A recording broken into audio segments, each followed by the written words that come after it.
ಯತಿ ವೇಷದಲ್ಲಿ ರಾವಣ ಬಂದು ಯತಿ ವೇಷದಲ್ಲಿ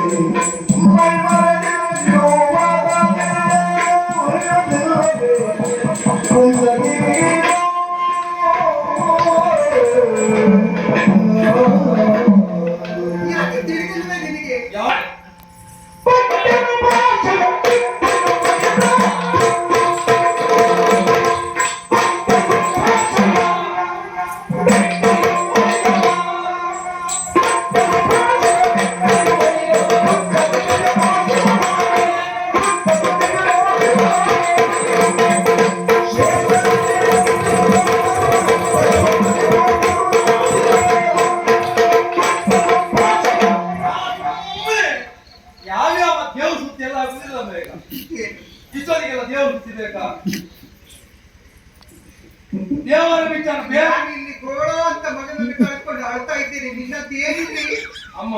ನನಗೂ ಕೂಡ ದುಃಖ ಆಗಿ ಹೇಳುದಪ್ಪ. ಈಗ ಯಾವ ಮಾತಿನ ಬಗ್ಗೆ ನಿಮ್ಗೆ ಭರವಸೆ ಬರ್ತದೆ? ದೇವರ ಮೇಲೆ ದೇವರ ವಿಷಯವೇ ಹೇಳ್ಬೇಕಲ್ಲ ನಾವು. ಈಗ ಬೇರೆ ಯಾವ ದೇವರು ಬೇಡ, ಒಂದೇ ದೇವರು. ನಾವು ಬೇರೆ ಯಾವ ದೇವರನ್ನು ನಂಬುದಿಲ್ಲ ಅಂತಲ್ಲ, ಹರನೊಬ್ಬನ ದೇವ ಎಂಬುದಾಗಿ ನಾವು ನಂಬಿಕೊಂಡು ಬಂದವು. ಆ ಪರಮೇಶ್ವರನನ್ನು ನಾವು ನಂಬಿಕೊಂಡು ಬಂದವು. ಹರನ ಮೇಲೆ ಆಣೆ ಮಾಡಿ ಹೇಳ್ತೇವೆ, ಕೊಟ್ಟೆನು ಭಾಷೆಯ ಬಿಟ್ಟೆನು ವೈರವ. ಯಾವ ಕಾರಣಕ್ಕೂ ನನಗೂ ನಿಮಗೂ ವೈರತ್ವ ಎನ್ನುವುದಿಲ್ಲ. ನಾನು ಕೇಳುವುದು ಹರನ ಮೇಲೆ ಆಣೆಯಾಗಿ ಒಳ್ಳೆಯವನಾಗಿ ಕೇಳ್ತಾ ಇದ್ದೇನೆ, ಮೋಸಗಾರರಾಗಿ ನಾನು ಕೇಳುವುದಲ್ಲ. ಇಷ್ಟು ಹೇಳಿದ ಮೇಲೆ ನೀವು ಯಾರು